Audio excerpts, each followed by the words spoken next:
பேர் சொன்ன கவிதை கொட்டும். செவ்வந்தி பூவுக்கும் தென்பாண்டி காத்துக்கும் என் பாட்டுன்னா சந்தோஷந்தான்.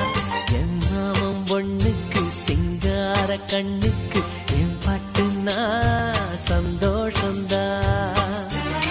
அளவோட இலகூட தலையாட்டும் நான் பாடுனா நெத்தியில சூரியன ஆட வச்சு பொட்டு வைப்ப மருதாணியில் மகராணிய போத்தி வைப்ப மலரேவும் முன்னால அணியாதிப்ப.